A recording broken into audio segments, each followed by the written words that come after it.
In spring 2017, my wife and I were about 30 years old, having been together since our college years and raising a child in elementary school. My suspicions of infidelity began to grow, though my wife initially denied any wrongdoing when I voiced my concerns. Over time, however, my fears were confirmed, and I confronted her with evidence.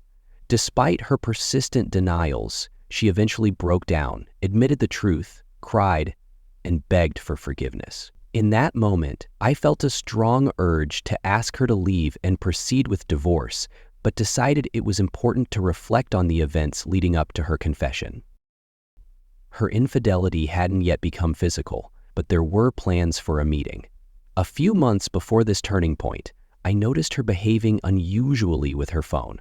She would angle it away while using it, quickly put it down whenever I entered the room, and even began taking it into the bathroom or shower, something she had never done before. Though these actions initially struck me as strange, I didn't think too much of it until one specific incident caught my attention. Typically, we were open about sharing our phones, but one evening when I suggested we try a new restaurant and my phone was charging, I asked for her phone to look up the number.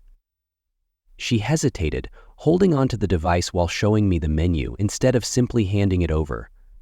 This moment, combined with her other behaviors, significantly raised my suspicions. After mulling over these incidents for days, I directly asked if she was involved with someone else. She immediately dismissed my concerns, attributing her secrecy to a friend's personal issue that required privacy. Despite her reassurances, an uneasy feeling lingered. I tried to ignore it, but her behavior continued to seem off. Just as I began to feel the suspicious actions had stopped, an unexpected event reignited my doubts. One afternoon, during an intimate moment, she reached for her phone and suggested recording the experience on video. This was highly uncharacteristic of her, as she usually avoided cameras due to insecurity. When I questioned her motives, she seemed slightly embarrassed, but explained that she wanted to observe herself. Surprised by this adventurous side, I agreed. She set up the camera and confidently recorded herself, showcasing an enthusiasm I hadn't seen before. Her engagement was unusually energetic and captivating, with her behavior reflecting a newfound confidence. While this marked a departure from her typical demeanor, I chose not to dwell on it, hoping it could lead to positive changes in our intimacy. Despite this, her abrupt shift in character left me uneasy. A few weeks after the video incident, I decided to investigate further and discreetly checked her phone for suspicious messages or photos, but found nothing out of the ordinary. Then, I remembered that we had a shared Google Photos backup system, which automatically saved pictures. Using her login credentials, I accessed the account on my laptop. At first, everything appeared normal, but eventually I discovered a collection of candid photos and videos she had taken roughly 4 months prior. These were clearly not intended for me. While she had deleted them from her phone, she had forgotten to remove them from the backup. Curiosity got the better of me, and I continued to search for more evidence, even checking the videos on her phone. Before confronting her, I ensured I documented everything in case she erased the material. I spent several days contemplating how to approach the situation, considering all possible explanations.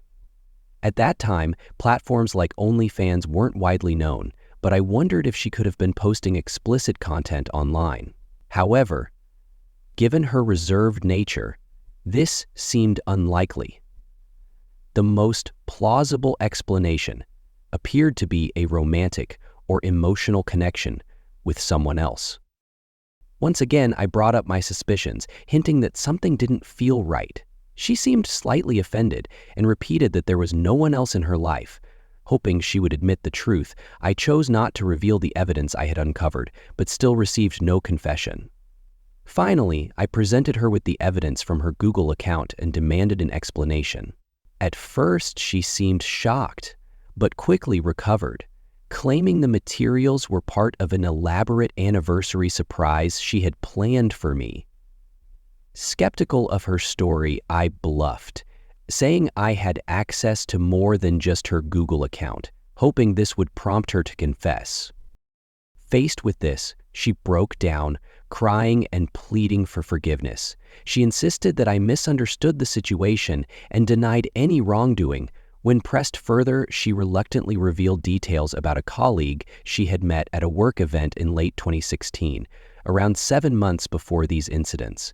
This man worked in a similar position at another branch located approximately 200 miles away. Initially, their communication had been professional, focusing on work advice.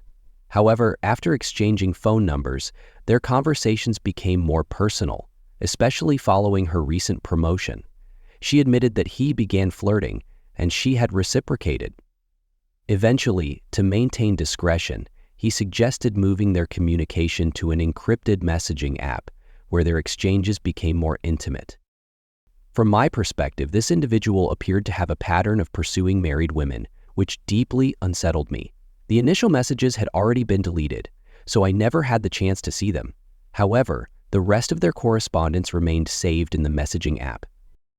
Completely truthful.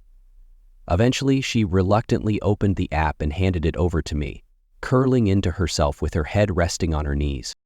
The content of their conversation was explicit, filled with provocative photos and videos. Both of them were excitedly discussing an upcoming summer work event where they planned to spend 2 nights in a hotel, detailing shockingly graphic scenarios about what they intended to do. As I continued reading, my thoughts kept returning to the earlier video. I asked her if she had shared that video with him, and she immediately broke into tears. Wanting to uncover more, I scrolled further through their messages until I stumbled upon a video. To my horror, I realized they had been exchanging numerous notes about it. He expressed his enjoyment of the video, saying it gave him immense pleasure, while she responded by admitting that it turned her on. This revelation hurt me deeply. It wasn't just about the video, it was the emotional betrayal intertwined with such an intimate act. Sharing something so vulnerable was foreign to me. To clarify, I have never sent explicit photos or videos, and the very thought of sharing such private content, especially with someone involved in an affair, was terrifying. Yet it seemed that they had managed to include me in their relationship, even if unintentionally. Reflecting on it, I came to the painful realization that I was simply a replacement in her life. A participant in the video meant solely for his gratification, not mine. This awareness brought immense regret, and I decided it was time to leave. I informed her of my decision to pursue a divorce. Even after she moved out, she remained adamant about trying to reconcile. To understand the situation better, I consulted multiple divorce lawyers, who explained that a settlement would likely result in a significant decline in my financial stability and shared custody of our child. After carefully evaluating my finances and having numerous discussions with my parents, as well as seeking advice from trusted friends and colleagues, I ultimately concluded that divorce was the best option. I believed I could recover financially in a reasonable time frame and retire as planned.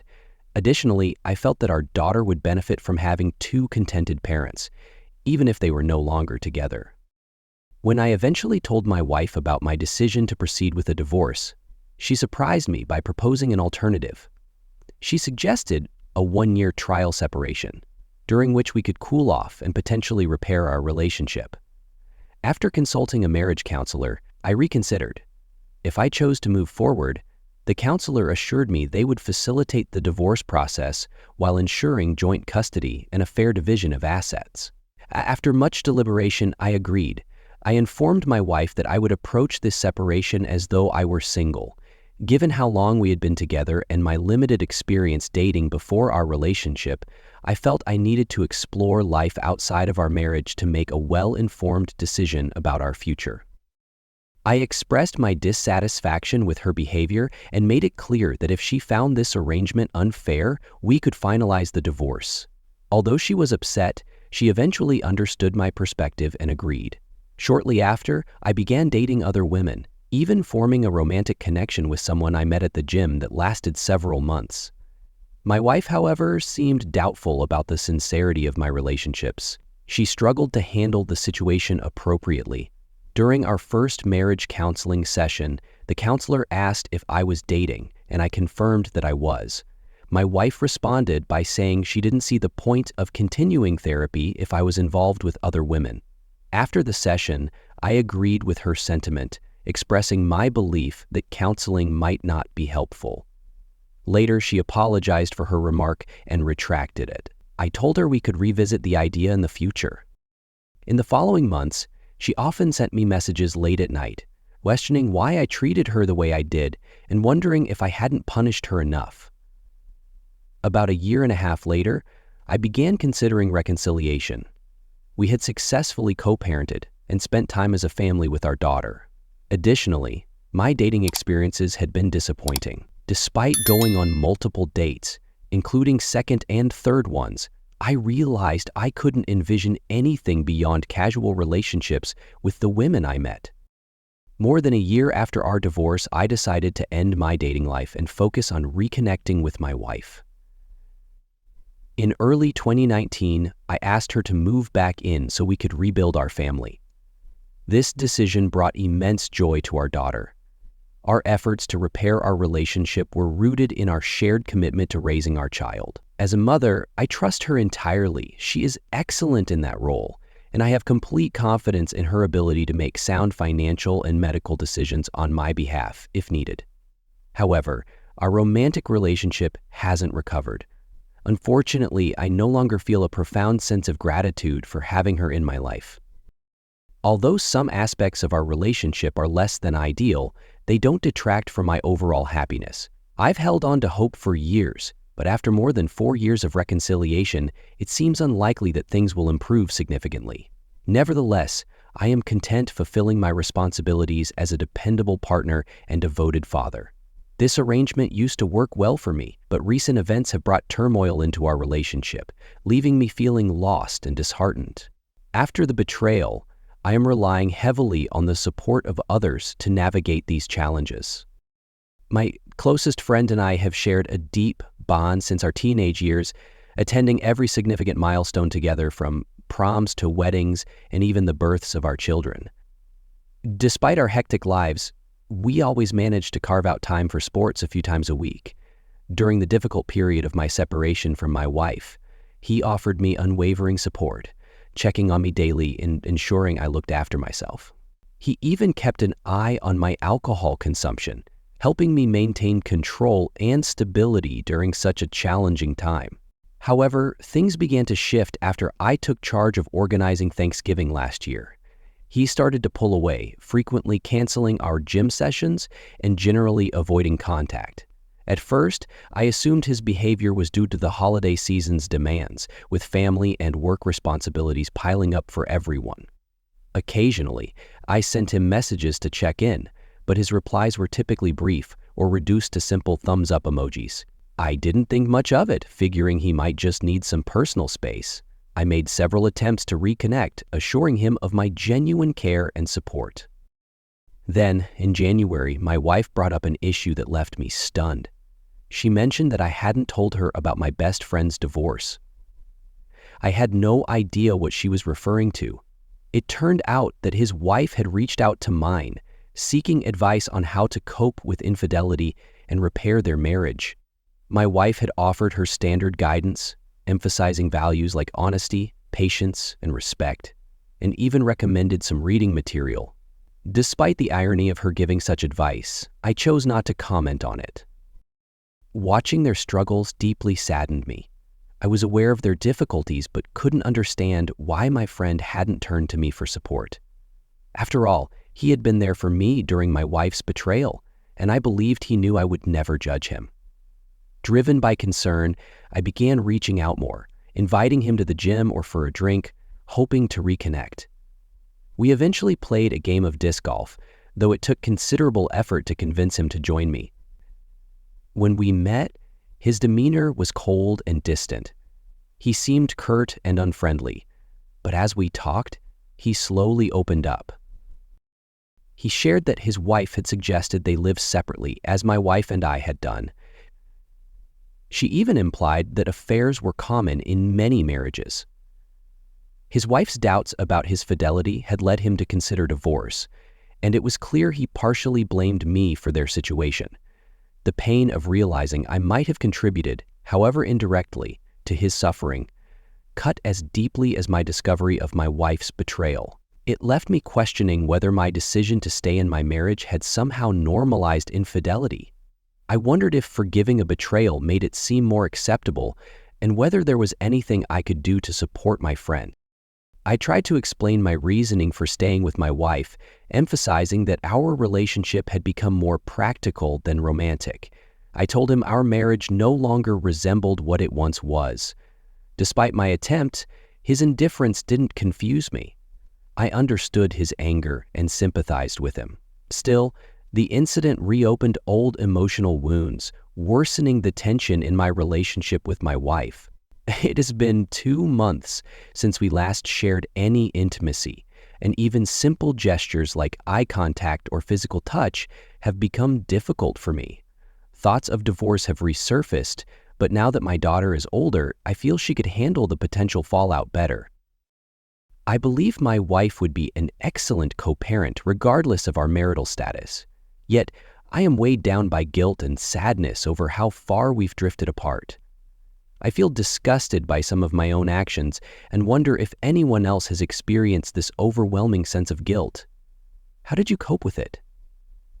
Logically, I know I am not entirely to blame, but my friend's criticism adds to the burden on my conscience. I feel incapable of offering him the support he once gave me and am genuinely at a loss about what to do.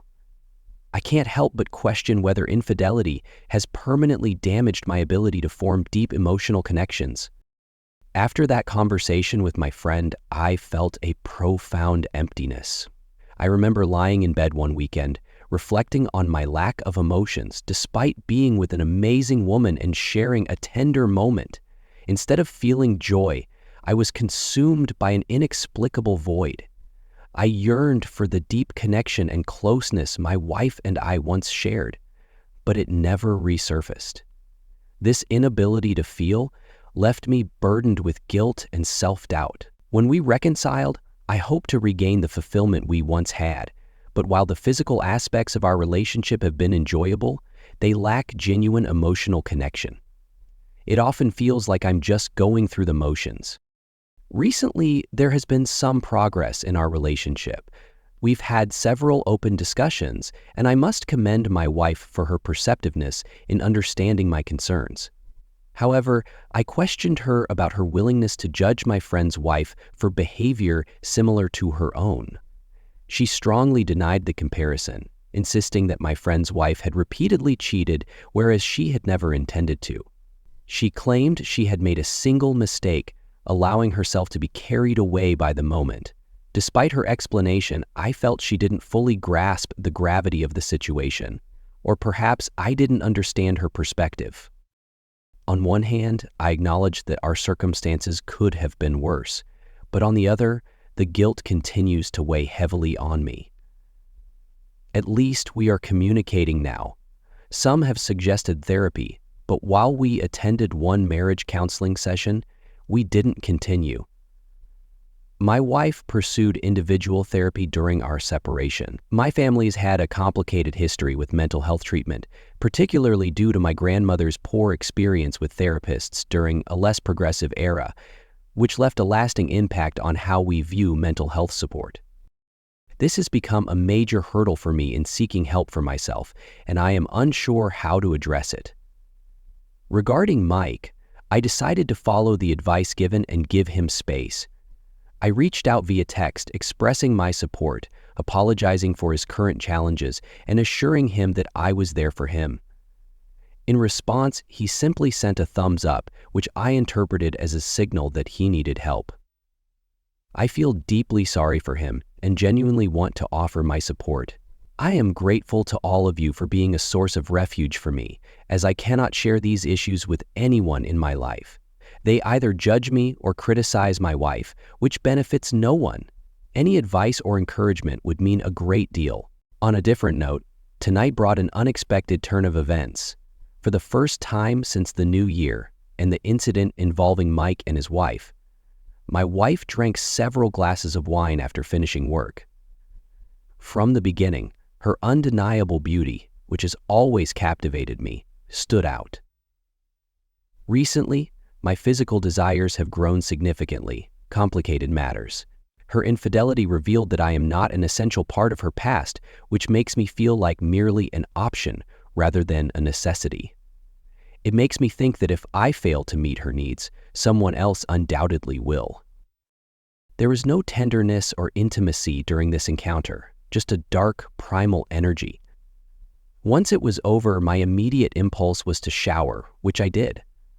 Unfortunately, this hurt her feelings, and I knew rejecting her outright would have upset her even more. I am unsure if this situation can even be considered a win for me. I apologize for dampening the mood, but I feel deeply disappointed in myself and the state of our relationship. However, sharing my thoughts here provides some solace. Growing up, my father instilled in me the belief that a man should silently endure his struggles and fulfill his responsibilities, as no one truly cares about our emotional state. We are valued solely for our usefulness. Perhaps it's no surprise that he passed away at a young age. Following the incident I described, an awkward tension lingered in the family. To avoid this discomfort, I minimized my presence at home. My daily routines, including work and gym sessions, helped provide some structure. Additionally, my daughter and I found comfort in our shared interest in Brazilian Jiu-Jitsu, spending a significant amount of time at the gym, which hosted events on weekday evenings and Sunday afternoons. In early February, we received news of my mother's sister's passing. She had lived in a neighboring state and left behind cherished family photos, heirlooms, and other personal belongings that were important to my mother. Without hesitation, I offered to make the trip to retrieve these items. The plan was set about 3 weeks prior, and my wife and I decided to make the journey together last weekend. On Friday morning, as we were preparing for work, I reminded her of the Sunday trip and volunteered to go alone, even though it was a long drive, over 4 hours each way. I assured her that I could handle it, referencing similar trips I had taken before. While she expressed interest in coming, I suggested she might have more enjoyable ways to spend her Sunday. Nevertheless, she insisted on joining me, saying she didn't mind. I emphasized that I wanted her company, but left the decision entirely up to her. On Sunday morning, I woke early, ensuring my mother could watch our daughter for the day. Once everything was arranged, I returned home to pick up my wife, and we set off. For the first hour of the drive, she remained quiet, still groggy from waking up, as she usually dislikes morning conversations. We eventually stopped for breakfast, enjoyed some coffee, and began talking about work and our daughter. The discussion was casual, filled with small talk, but it eventually took an unexpected turn. Out of the blue, she asked about Mike's well-being. I admitted I wasn't up to date on his situation, which surprised her given our close friendship. I explained that I hadn't seen him since our last outing for drinks several months ago. She pressed further, asking if there had been a specific reason for our limited contact. I clarified that we were simply busy with our respective lives, making it difficult to stay in touch. Despite my efforts to change the subject, she persisted, criticizing me for not supporting a friend during his struggles. She expressed disappointment in my absence, attributing Mike's challenges to his wife's infidelity and their impending divorce. Although tension began to build, I managed to stay calm and told her I didn't want to discuss it further. I turned on a music podcast to drown out her words. Deep down, I knew this conversation was unavoidable and needed to happen eventually. Since I've always found it easier to organize my thoughts in writing than speaking spontaneously, I prepared by participating in online discussions and keeping a journal to clarify my thoughts and questions. Eventually, I turned the volume down and shared my meeting with Mike, explaining how his wife, like mine, had suggested living separately. I highlighted how infidelity has unfortunately become common in marriage and how it led Mike to question whether his reaction was excessive. I also mentioned that staying with a cheater can unintentionally normalize betrayal. Furthermore, I suggested that it might have helped if Mike's wife witnessed the consequences of her actions, as my wife had when she faced losing her marriage. I admitted that discussing Mike's divorce brought back painful memories, forcing me to reflect on her infidelity and our relationship. Her reaction was filled with anger and defensiveness. She criticized Mike and once again denied that her relationship with her colleague amounted to betrayal. Hoping to avoid escalating the conversation, I told her to disregard the issue and instead focus on the scenery around us.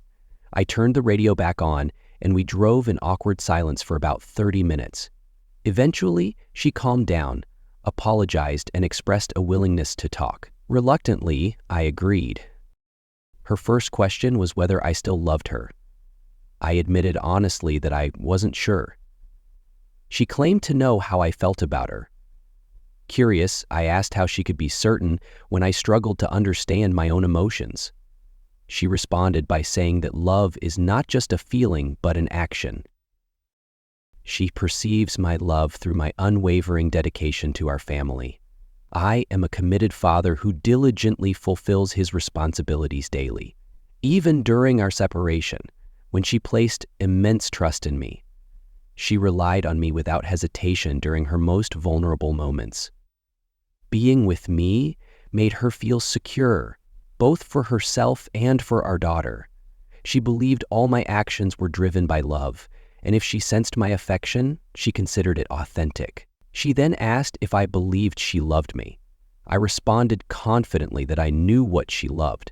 I acknowledged that her life might have been simpler if she had chosen to leave, and I suggested love might have motivated such a choice. I questioned why she stayed despite jeopardizing our family during her betrayal. I couldn't reconcile her claim of love with her actions. I expressed my doubts, wondering if something was missing in me that drove her to seek someone else. I was perplexed that she had never raised these issues with me directly, emphasizing that she should have ended our relationship instead of seeking another. This upset her, and she strongly asserted that leaving had never crossed her mind. She insisted she loved me deeply, but I struggled to understand how her words and actions aligned logically. I asked why she pursued a relationship with someone else if she wasn't dissatisfied. I questioned if I had failed to provide her with enough attention to make her feel valued and cherished. She reassured me that I had done nothing wrong, but admitted that over the years she had begun taking these aspects of our relationship for granted. She suggested that some of my actions might have stemmed from a sense of obligation rather than genuine affection. She also opened up about her insecurities in our relationship, saying she often felt overshadowed by the attention I received from other women. This made her feel inadequate, as though she didn't occupy a unique space in my life. She believed I had plenty of alternatives and that I would have thrived without her. This insecurity, she explained, attracted her to a much older man who was short, bald, and had a large belly, someone who looked entirely different from me. She described seeing photos of his wife, a middle-aged woman who, while average in appearance, was not particularly attractive compared to her. As a younger and more attractive woman, my wife felt she held a special place in his heart because of his complete focus on her. His undivided attention gave her a sense of extraordinary confidence and worth. She admitted to deriving immense satisfaction from the intense, almost obsessive desire he showed for her. Knowing she alone could evoke such emotions in him was intoxicating, like a powerful drug. Curious, I asked if she had ever doubted my loyalty. She was adamant that she had never questioned my faithfulness, trusting in my devotion and believing I would never betray her. However, she admitted that her perception shifted dramatically when I began dating other women during our separation, which led to an emotional outburst on her part. I asked why I wasn't deserving of the same loyalty she expected. She insisted that she had always been loyal and devoted, claiming she would never change. I reminded her of messages she exchanged, planning an intimate encounter during a work event. She brushed it off, saying it was only meant to boost his self-esteem and provide him with consistent attention, noting that the company wouldn't send her to the event that year. I pressed her further, asking if she found him attractive. She smiled and denied it. I expressed my confusion, pointing out that her statement seemed contradictory. She responded by comparing her emotional affair to a man's use of explicit content to boost his energy. She explained that there was enthusiasm and anticipation surrounding her interactions with him, but it didn't reflect a lack of love for me. According to her, this connection had made her feel even more positive about her relationship with me. Reflecting on her comments, I thought about how intense our relationship had been before her affair. She described this connection as vital to restoring her self-esteem, making it clear that her affair had nothing to do with her feelings for me. It became evident that these were issues she had actively worked through in therapy. I, however, had never sought therapy, as mental health was a difficult topic for me. Mental health issues were prevalent in my father's family, with my father suffering from serious conditions that he largely managed to keep under control, but that occasionally led to episodes of delirium. His mother's struggles were far more severe, requiring repeated hospitalizations in psychiatric facilities where she received cruel and inadequate care. Witnessing this, my father developed a deep mistrust of mental health professionals, and as his child, I inherited this skepticism. The constant fear of him being suddenly separated from us due to his illness left me deeply anxious. Fortunately, I avoided the same issues that plagued my father and grandmother. Having passed the typical age of onset for symptoms, I became inclined to ignore emerging signs of emotional distress. I abandoned the idea of marriage counseling after a single session left me feeling extremely uncomfortable. Now, I find myself unsure of how to deal with the emotional weight I carry. Therapy might help, but I worry that my wife would only share what served her narrative. When we reached our destination, we began packing my aunt's belongings. Spending time with my uncle has become a familiar routine, but sorting through someone's possessions after they've passed always feels strange. The first time I experienced this was after my father died. It struck me how their life could be condensed into objects that may seem trivial to others, but held great meaning for them. Sadly, we'll never fully understand the reasons behind their attachments. We returned home in a sober mood, reflecting on the emotional difficulty of sorting through my aunt's belongings. As we delved into our relationship further, we discussed the possibility of trying marriage counseling again. Despite my reservations, I promised to seriously consider the idea. I remain unsure how to interpret the details of her affair or the person involved. Should I believe her account? Even if I do, will it bring me peace or further turmoil? Our conversation was deeper than any we'd had before, facilitated by the drive, where we could open up without making eye contact. It felt almost like a confession, allowing us to address difficult topics in a less confrontational way. Whether it leads to a stronger marriage or a breakup, I see progress in the fact that we endured the discomfort together. I resisted my usual urge to shut down, and she managed to overcome her defensive tendencies, which had previously blocked meaningful dialogue. While her betrayal jeopardized our relationship, I believe it wasn't as severe as Mike's wife's actions. Her affair with a mutual friend, who was close to both of them, took place repeatedly, even within their shared home. I admitted to myself that if my wife had shown a similar level of disrespect, I would have ended our marriage without hesitation. I commend my wife for reporting her relationship to HR, given the company's policy against fraternization. I also informed the other party's spouse, emphasizing the need for accountability. Ultimately, the unfaithful wife resigned after the matter became public. My wife and I are now working on gradually rebuilding our bond, aiming to restore trust and rekindle the emotional and spiritual connection we once shared.